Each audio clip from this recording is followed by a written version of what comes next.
술 좀 따라봐. 노래 한 곡 불러볼래? 내 옆으로 이리 가까이 와. 김정은 관저 집무실에서 10시가 넘은 밤 24살 가정부에게 내려진 명령들입니다. 조용히 해. 내가 너한테 관심 있다는 거 너도 알잖아. 거부하지 마. 엘리트 코스를 밟은 그녀가 김정은의 가정부가 되고 탈북을 결심한 이유가 무엇일까요? 김일성 종합대학 전교 2등이었던 그녀에게 예쁘다는 말은 축복이 아니라 저주였습니다. 여러분의 구독과 좋아요 하나하나가 이런 진실을 세상에 알리는 힘이 됩니다. 저 학생 이름이 뭐요? 2013년 4월 김정은 원수님이 제 책상 앞에 서서 그렇게 물으셨을 때 제 인생은 끝났습니다. 그때는 몰랐죠. 그게 영광이 아니라 저주의 시작인 줄은요. 교실이 쥐 죽은 듯 조용했습니다. 옆에 있던 수행원이 떨리는 목소리로 대답했어요. 원수님, 저 학생은 박은혜라고 합니다. 전교 2등이고 영어과 1학년입니다. 김정은 원수님이 저를 한참 쳐다보셨습니다. 저는 너무 떨려서 눈도 제대로 못 마주쳤어요. 그분이 빙긋 웃으시며 말씀하셨습니다. 공부 열심히 하시오. 감사합니다, 원수님. 그날 친구들이 부러워했어요. 은혜야, 원수님께서 너한테 직접 말씀하셨잖아. 저도 그저 영광스러운 일이라고만 생각했습니다. 그런데 일주일 뒤, 제 인생이 송두리째 바뀌었습니다. 그날로부터 거슬러 올라가 보면 모든 게 예정되어 있었던 것 같습니다. 제가 예뻐서, 공부를 잘해서, 평양에 살아서 그 모든 게 저를 지옥으로 끌고 갈 조건이었던 거죠. 저는 22살이었습니다. 김일성 종합대학 영어과 1학년. 호위사령부 중령이셨던 아버지와 방직공장 모범 노동자이신 어머니 슬하에서 자란 평범한 평양 처녀였어요. 여러분도 아시다시피 북한에서 김일성 종합대학에 간다는 건 하늘의 별 따기보다 어려운 일이거든요. 중학교 때부터 주변에서들 그러셨어요. 은혜는 우리 반에서 제일 예쁘다. 아나운서감이야 하고요. 키가 165cm에 얼굴이 갸름하고 눈이 크다는 소리를 자주 들었습니다. 성적도 늘 전교 1등이나 2등을 했고요. 은혜야, 네가 훌륭한 영어 선생님이 되길 바란다. 어머니가 대학 입학하던 날 하신 말씀입니다. 저도 그랬어요.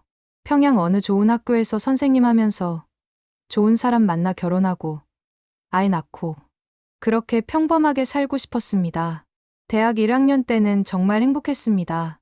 새벽 5시에 일어나 영어 단어 외우고 수업 끝나면 도서관에서 공부했죠. 라디오로 몰래나만 방송을 들으면서 영어 공부도 하고 그쪽 사람들은 어떻게 사는지 궁금해하기도 했어요. 그러다 2013년 4월 그날이 왔습니다. 김정은 원수님께서 우리 대학을 방문하신다는 소식에 학교가 발칵 뒤집혔어요.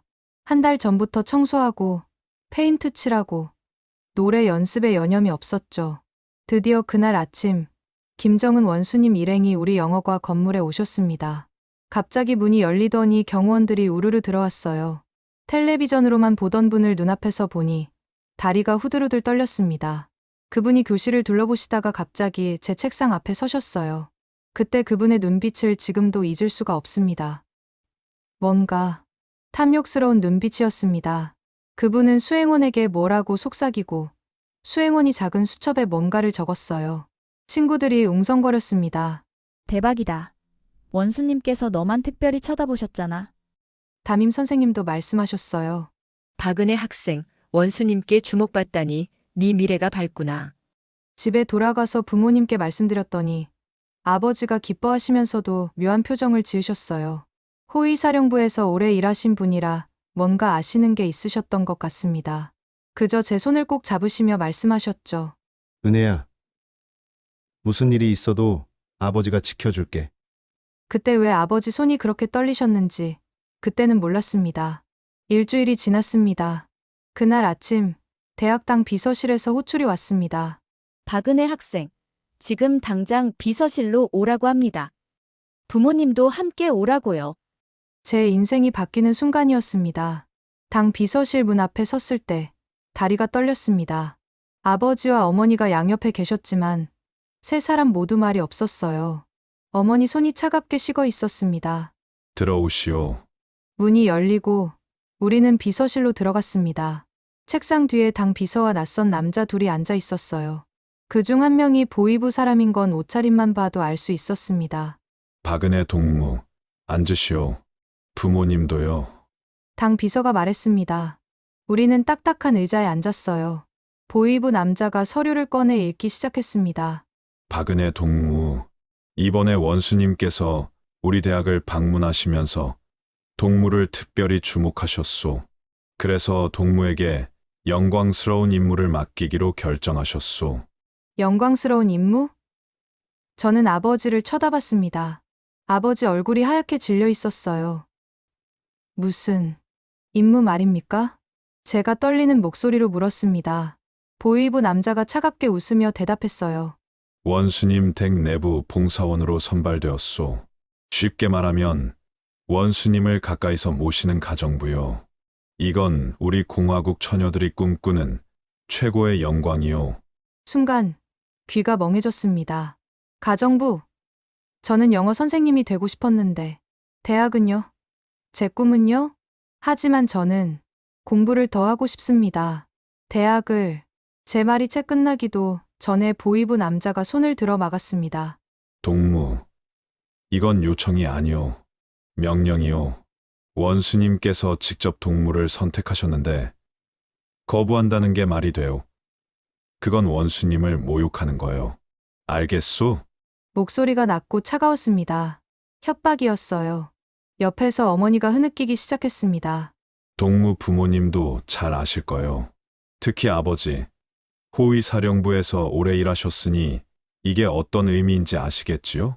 아버지가 고개를 숙였습니다. 주먹을 불끈 쥐고 계셨어요. 그 순간 저는 알았습니다. 이건 선택이 아니라는 거요. 거부하면 우리 가족 모두가 위험하다는 거요. 언제부터입니까? 제가 물었습니다. 목소리가 떨렸어요. 내일부터 3개월간 특별 훈련을 받을 거요. 요리, 청소, 예절, 그리고 절대 복종. 훈련이 끝나면 바로 원수님 관저로 배치될 거요. 대학은요? 중퇴 처리하시오. 원수님을 모시는 게 어떤 공부보다 영광스러운 일 아니겠소? 집으로 돌아오는 길. 아무도 말이 없었습니다. 아파트 3층 우리 집에 들어서자 아버지가 주저앉으며 오셨습니다. 평생 처음 보는 아버지의 눈물이었어요. 미안하다. 은혜야. 아빠가 널 지켜주지 못해서. 어머니도 저를 꼭 안으며 울었습니다. 우리 딸. 저도 울었습니다. 하지만 어쩔 수 없었어요. 거부하면 우리 가족이 정치범 수용소로 끌려갈 겁니다. 남동생도, 부모님도, 모두요. 괜찮아요, 어머니. 제가 잘할게요. 거짓말이었습니다. 괜찮을 리가 없었어요. 하지만 그렇게라도 말해야 했습니다. 다음 날부터 훈련이 시작됐습니다. 평양 외곽의 비밀시설로 끌려갔어요. 저처럼 선발된 처녀들이 15명 정도 있었습니다. 모두 20에서 25살 사이 예쁘고 성적이 좋은 애들이었어요. 너희들은 이제부터 원수님의 소유다. 명심해라. 절대 복종, 절대 침묵, 절대 탈출 금지. 이 3가지를 어기면 너희뿐 아니라 가족 모두가 끝장이다. 훈련 담당 여자가 차갑게 말했습니다. 우리는 고개를 숙일 수밖에 없었어요. 3개월간 지옥 같은 훈련을 받았습니다. 새벽 4시에 일어나 청소 연습, 요리 연습, 예절 교육. 조금만 잘못해도 매를 맞았어요. 원수님 앞에서 실수하면 총살이다라는 말을 수없이 들었습니다. 밤에는 울음소리가 들렸습니다. 어떤 애는 도망치려다 잡혀서 어디론가 끌려갔어요. 다시는 못 봤습니다. 훈련이 끝나갈 무렵 담당자가 말했습니다. 너희 중 5명이 직접 원수님 곁에서 모실 거다. 박은혜, 너는 1순위다. 원수님께서 직접 지목하셨으니까. 그 말을 듣는 순간 다른 애들이 저를 쳐다봤어요. 부러워하는 눈빛이 아니었습니다. 동정하는 눈빛이었어요. 2014년 여름 23살이 된 저는 김정은 원수님 관저로 배치되었습니다. 오늘부터 네 인생은 끝났다. 선배 가정부 한 명이 제게 속삭였습니다. 그때는 그 말이 무슨 뜻인지 몰랐습니다. 곧 알게 될 거라고는 꿈에도 생각 못했어요. 김정은 원수님 관저는 평양 교외 깊은 산속에 있었습니다. 높은 담장과 철조망, 그리고 사방에 경비병들이 서 있었어요. 들어가는 순간 나갈 수 없다는 걸 직감했습니다. 여기가 네 새 집이다. 이제부터 외출은 1년에 2번. 부모님 면회만 가능하다. 핸드폰은 압수. 편지도 모두 검열한다. 알겠나? 관리 책임자가 차갑게 말했습니다. 저는 고개를 끄덕일 수밖에 없었어요.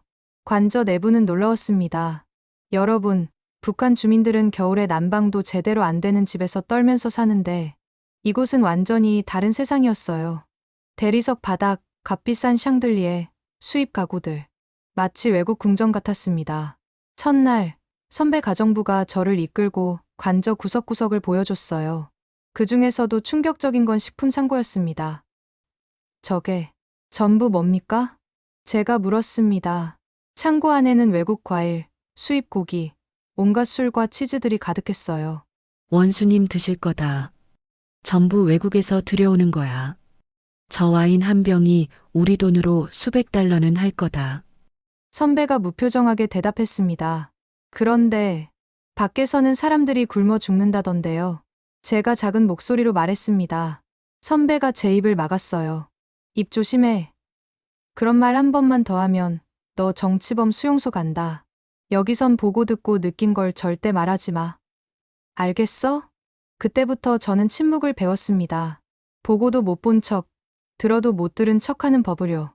일과는 간단했습니다. 새벽 5시에 일어나 관저 청소, 아침 식사 준비, 원수님 옷 정리, 손님 접대 준비.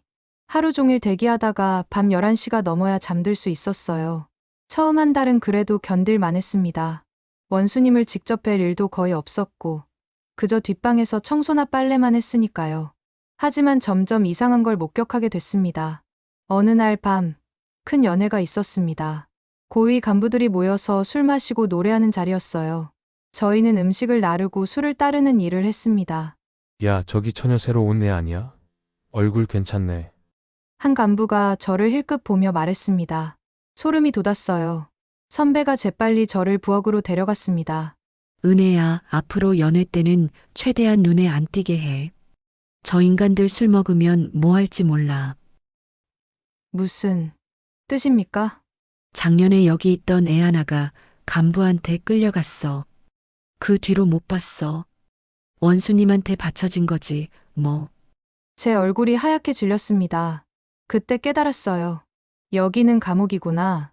화려하게 꾸며놓은 감옥이구나. 시간이 지나면서 더 많은 걸 보게 됐습니다. 원수님이 외국 영화를 보시는 걸 봤어요. 주민들은 나만 드라마 봤다가 총살당하는데 원수님은 미국 영화를 즐기셨죠. 명품 시계, 수입 양복, 외제차. 밖에서는 배급도 제대로 안 나오는데 말입니다. 이게 우리가 따르는 지도자의 모습인가? 마음속으로 수없이 물었습니다. 하지만 입 밖으로 낼 수는 없었어요. 더 견디기 힘든 건 동료들의 표정이었습니다. 여기서 1년, 2년 일한 선배들은 눈빛이 죽어 있었어요. 웃지도 않고 말도 거의 안 하고 그저 로봇처럼 움직였습니다. 언니, 왜 그렇게 우울해 보이세요? 제가 어느 선배에게 물었습니다. 그 선배가 허탈하게 웃었어요. 은혜야, 너도 1년만 있어봐. 그럼 알게 될 거야. 여기가 어떤 곳인지. 1년에 2번 부모님을 만날 수 있었습니다. 하지만 보이부 사람이 옆에서 감시했어요. 자유롭게 말할 수도 없었습니다. 은혜야, 잘 지내니? 힘들지는 않고? 어머니가 걱정스럽게 물으셨습니다. 저는 웃으며 대답했어요. 네, 어머니. 괜찮아요. 영광스러운 일 하고 있어요. 거짓말이었습니다. 어머니 눈에 눈물이 고였어요. 어머니는 아셨던 것 같습니다. 제가 거짓말하고 있다는 거요. 밤에는 울었습니다. 이불을 뒤집어 쓰고 소리 죽여 울었어요. 대학 친구들은 지금쯤 졸업 준비를 하고 있을 거예요.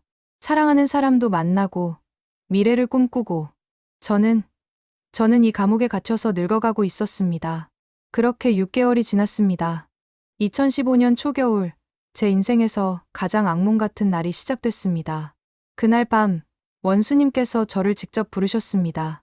박은혜, 내 집무실로 와라.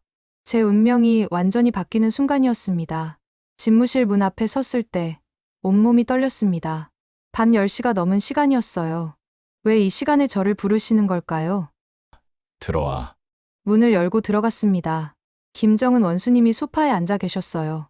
테이블 위에는 양주 병과 잔이 놓여 있었습니다. 박은혜, 여기 와서 앉아. 예, 원수님. 저는 조심스럽게 소파 끝에 앉았습니다. 가슴이 두근거렸어요. 뭔가 잘못된 느낌이었습니다. 술 따라줘. 손이 떨렸지만 잔에 술을 따랐습니다. 원수님이 제 얼굴을 물끄러미 쳐다보셨어요. 너 정말 예쁘구나. 그날 대학에서 널 처음 봤을 때부터 알았어. 소름이 돋았습니다. 하지만 어떻게 해야 할지 몰랐어요. 감사합니다, 원수님. 노래 한 곡 불러줘. 네가 노래도 잘한다며? 저는 떨리는 목소리로 노래를 불렀습니다. 원수님은 술을 마시며 저를 계속 쳐다보셨어요. 노래가 끝나자 박수를 치셨습니다. 잘하는구나. 이리 가까이 와. 저는 얼어붙었습니다. 가까이 가기 싫었어요. 하지만 거부할 수 없었습니다. 조금씩 다가갔죠. 원수님이 갑자기 제 손을 잡으셨습니다. 저는 깜짝 놀라 손을 빼려 했지만 힘이 셌어요. 원수님, 저는 조용히 해. 내가 너한테 관심 있다는 거 너도 알잖아. 거부하지 마. 그 순간 훈련소에서 들었던 선배의 말이 떠올랐습니다. 거부했던 애가 실종됐다는 말이요. 그리고 아버지, 어머니, 남동생 얼굴이 스쳐 지나갔어요. 거부하면 우리 가족이 어떻게 될까요? 정치범 수용소로 끌려갈까요? 저 때문에 부모님이 고문당하실까요? 제 가족은 괜찮겠습니까? 제가 떨리는 목소리로 물었습니다. 원수님이 웃으셨어요. 네가 잘하면 가족도 잘 될 거야. 네 동생 군대 좋은 데로 보내줄 수도 있고 아버지 연금도 더 받게 해줄 수 있어. 하지만 내가 나를 거부하면 말을 끝내지 않으셨지만 알 수 있었습니다. 협박이었어요. 그날 밤 저는 사람이 아니라 물건이 됐습니다. 원수님이 저를 침대에 눕혔고 제 다리, 배, 점점 위로 손이 올라오기 시작했어요. 그리고 제 몸에 뜨거운 무언가가 다가오기 시작했어요. 너무 부끄럽고 수치스러워요.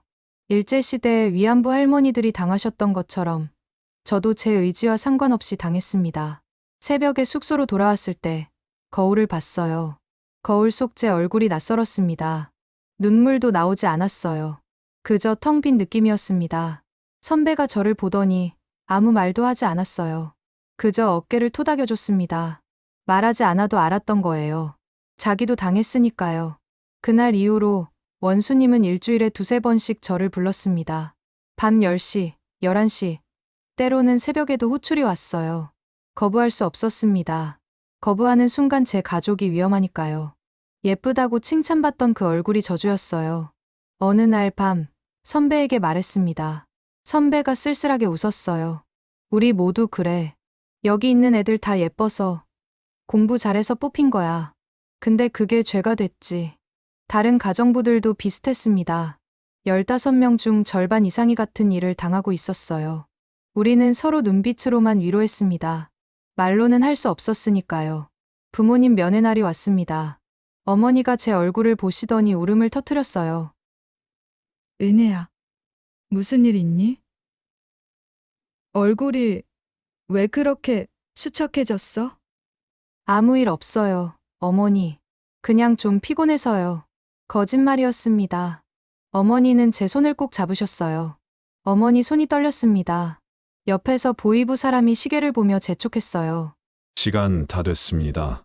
어머니, 저 괜찮아요. 걱정 마세요. 헤어지면서 어머니가 속삭였습니다. 은혜야, 살아만 있어라. 제발. 그 말에 눈물이 났습니다. 어머니는 아셨던 거예요. 제가 어떤 일을 당하고 있는지요.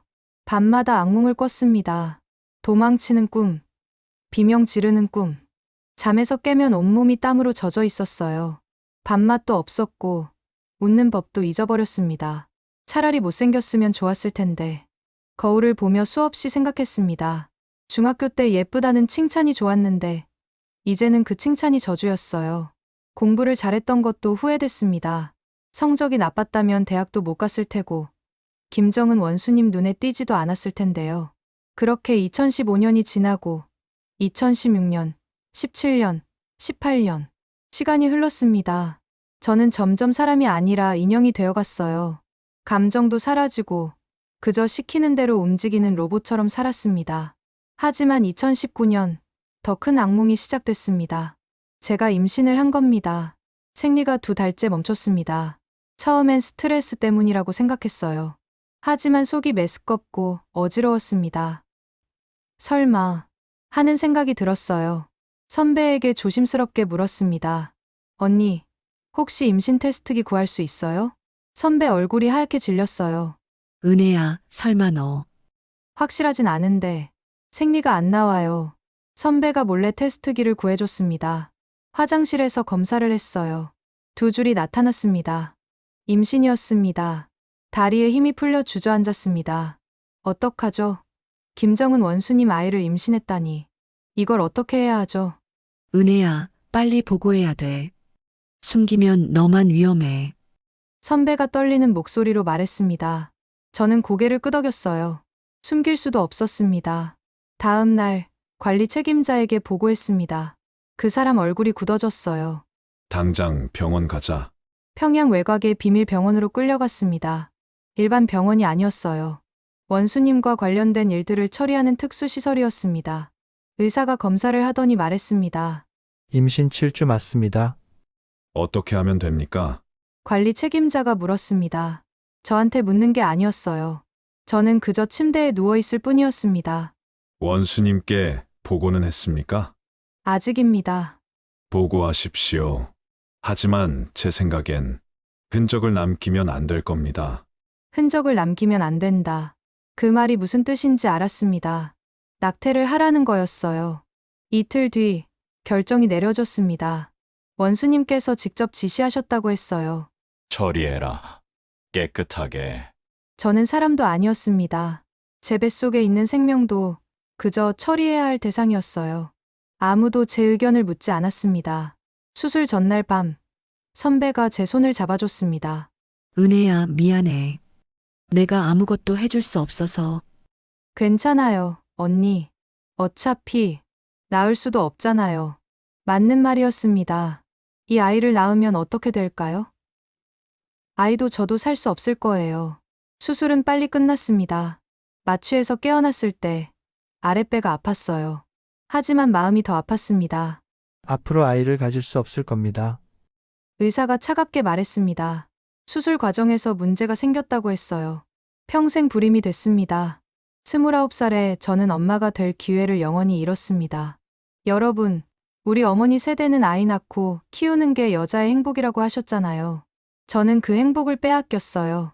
병원에서 일주일 입원했습니다. 몸은 회복됐지만 마음은 죽었습니다. 거울을 볼 수가 없었어요. 제 얼굴을 보면 구역질이 났습니다. 왜 예쁘게 태어났을까? 왜 공부를 잘했을까? 차라리 평범하게 태어났으면. 매일 밤 그런 생각만 했습니다. 잠이 오지 않았어요. 잠들면 악몽을 꿨습니다. 아기 울음소리가 들리는 꿈, 피가 흐르는 꿈. 관저로 돌아왔습니다. 일주일 만에 또 호출이 왔어요.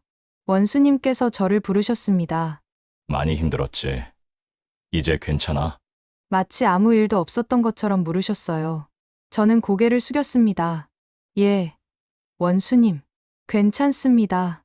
거짓말이었습니다. 괜찮을 리가 없... 하지만 그렇게 말할 수밖에 없었습니다. 그날 밤도, 그 다음 날 밤도 또다시 같은 일이 반복됐습니다. 제 몸은 회복되지도 않았는데 말이에요. 나는 이제 사람이 아니야. 거울을 보며 중얼거렸습니다. 거울 속 여자는 죽은 눈을 하고 있었어요. 웃지도 않고 울지도 않고 그저 텅 빈 얼굴로 저를 쳐다봤습니다. 2020년, 2021년, 2022년. 시간은 흘렀습니다. 저는 30이 됐어요. 청춘이 사라졌습니다. 꿈도, 희망도, 미래도 없었어요. 어느 날 새로 들어온 어린 가정부를 봤습니다. 21살. 제가 처음 이곳에 왔을 때 나이였어요. 그 애는 아직 눈빛이 살아 있었습니다. 언니, 여기서 일하면 언제쯤 나갈 수 있어요? 그 애가 저한테 물었습니다. 저는 대답할 수 없었어요. 나가지 못한다고 여기서 늙어 죽을 거라고 말할 수 없었습니다. 모르겠어. 열심히 하면 되지 않을까? 거짓말이었습니다. 선배들을 봤어요. 10년, 15년 일한 사람들.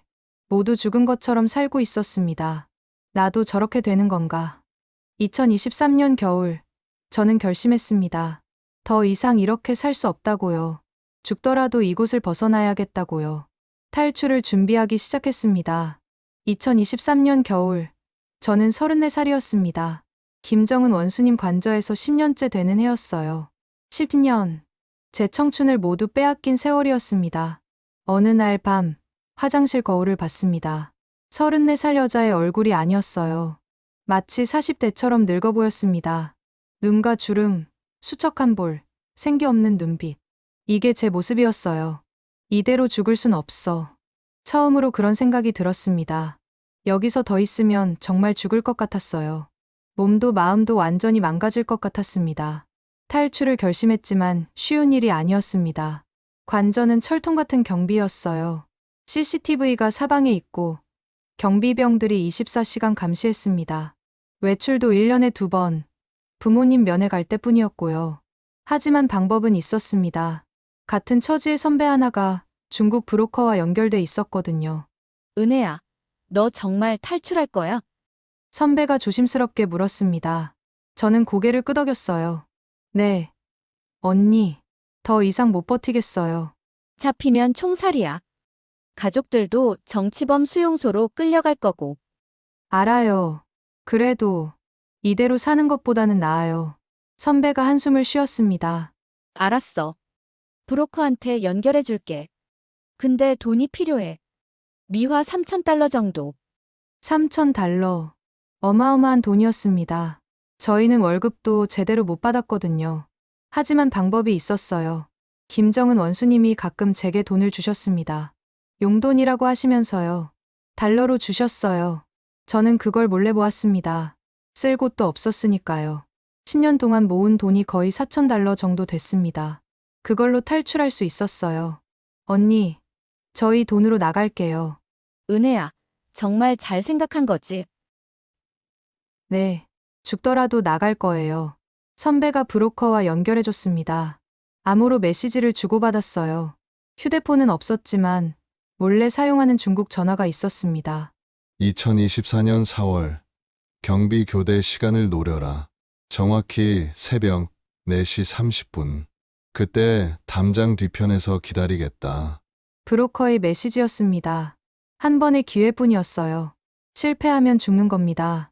탈출 날짜가 정해지자 잠이 오지 않았습니다. 매일 밤 계획을 머릿속으로 그렸어요. 어느 문으로 나가고, 어느 담장을 넘고, 어떻게 CCTV를 피하고. 하지만 가장 힘든 건 부모님 생각이었습니다. 제가 탈출하면 부모님이 어떻게 될까요? 처벌받으실까요?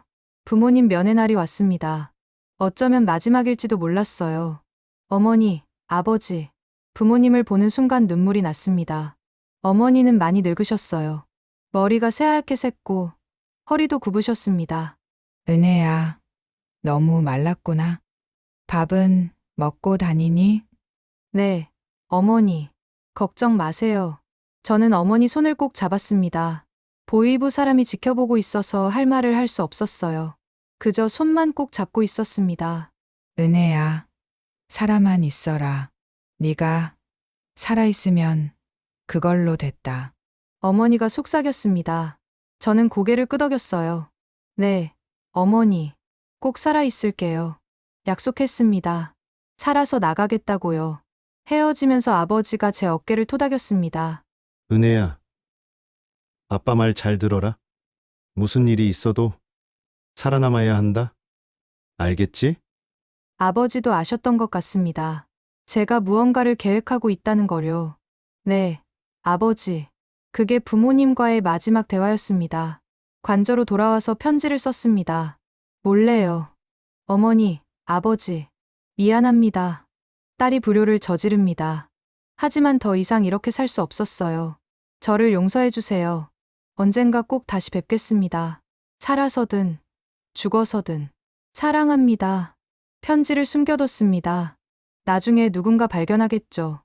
2024년 4월 15일, D-Day가 왔습니다. 그날 저녁, 평소처럼 일했습니다. 아무도 눈치채지 못하게 했어요. 밤 10시, 잠자리에 들었습니다. 하지만 잠들지 않았어요. 시계만 쳐다봤습니다. 새벽 4시, 조용히 일어났습니다. 가져갈 건 딱 하나, 돈뭉치뿐이었어요. 다른 건 필요 없었습니다. 복도를 조심조심 걸어 나갔습니다. CCTV 사각지대를 이용했어요. 심장이 미친 듯이 뛰었습니다. 뒷문까지 왔습니다. 경비병이 졸고 있었어요. 숨을 죽이고 문을 열었습니다. 삐걱 소리가 났지만 다행히 경비병은 깨지 않았습니다. 담장이 보였습니다. 2m 높이. 올라갈 수 있을까요? 뒤에서 발소리가 들렸습니다. 경비병이 순찰을 도는 소리였어요. 지금이야. 담장을 기어 올랐습니다. 손에 피가 났지만 신경 쓸 겨를이 없었어요. 담장 너머로 뛰어내렸습니다. 발목을 삐끗했지만 참았어요. 빨리 타. 어둠 속에서 차 한 대가 기다리고 있었습니다. 브로커였어요. 차에 올라탔습니다. 차가 출발했어요. 뒤를 돌아봤습니다. 10년을 보낸 감옥이 점점 멀어졌습니다. 살았다. 눈물이 쏟아졌습니다. 드디어 벗어났어요. 차는 북쪽으로 달렸습니다. 평양에서 국경까지는 약 300km, 6시간 정도 걸린다고 했어요. 아가씨, 뒷자리 바닥에 엎드려 있어요. 검문소 지나가야 하니까. 브로커가 말했습니다. 저는 뒷자리 바닥에 엎드렸어요. 담요로 몸을 덮었습니다. 차가 멈췄습니다. 검문소였어요. 심장이 터질 것 같았습니다. 어디 가시오? 군인 목소리가 들렸어요. 함경북도 회령입니다. 친척, 문산 가는 길이에요. 브로커가 능숙하게 대답했습니다. 서류를 보여주는 소리가 들렸어요. 뒤는 뭐요? 짐입니다. 문산 예물이고요. 군인이 차 뒤를 열었습니다. 저는 숨도 못 쉬었어요. 담요 사이로 군인 군화가 보였습니다. 좋소. 가시오. 차가 다시 출발했습니다. 저는 그제야 숨을 내쉬었어요. 이제 괜찮아요. 더 이상 검문소 없어요. 브로커가 말했습니다. 저는 자리에 앉았어요. 창밖을 봤습니다. 해가 뜨고 있었습니다. 김정은 가정부가 탈출했다는 소식이 곧 퍼질 거예요. 추적조가 출동할 겁니다. 시간이 없었어요. 오후 2시, 회령에 도착했습니다. 국경 마을이었어요. 여기서 두만강만 건너면 중국입니다. 오늘 밤 11시에 강을 건널 거예요. 그 전까지 숨어 있어야 해요. 브로커가 저를 어느 집 지하실로 데려갔습니다. 어둡고 축축했지만 안전했어요. 지하실에서 기다리는 동안 라디오 소리가 들렸습니다. 긴급 방송입니다. 국가 보위부에서 찾고 있는 탈주자가 있습니다. 박은혜, 여, 34세. 제 이름이었습니다. 전국에 수배령이 내려진 거예요. 김정은 원수님 관저에서 근무하던 반역자입니다. 발견 즉시 신고하십시오. 숨겨주는 자도 엄벌에 처합니다. 온몸에 소름이 돋았습니다. 이제 전국이 저를 찾고 있어요. 브로커가 내려왔습니다. 들었어요? 수배령 떨어졌어요. 더 늦기 전에 건너야 해요. 밤 11시, 강가로 나갔습니다. 4월인데도 두만강에는 얼음이 남아 있었어요. 물도 차가웠습니다. 저기 보이는 불빛이 중국이에요. 강을 건너면 돼요. 조심해요. 국경경비대 순찰 시간이 있어요. 브로커가 가리켰습니다. 강 건너편에 희미한 불빛이 보였어요. 얼마예요? 돈은? 3,000달러요. 미리 주세요. 저는 돈뭉치를 건넸습니다. 10년 동안 모은 전 재산이었어요. 건너가면 중국 브로커가 기다리고 있을 거예요. 검은 차를 찾아요. 감사합니다. 행운을 빌어요. 브로커가 떠났습니다. 이제 저 혼자였어요. 강물에 발을 담갔습니다. 너무 차가웠어요. 4월인데도 얼음장 같았습니다. 천천히 걸어 들어갔습니다. 무릎까지, 허리까지. 물이 차올랐어요. 이빨이 딱딱 부딪혔습니다. 갑자기 불빛이 보였습니다.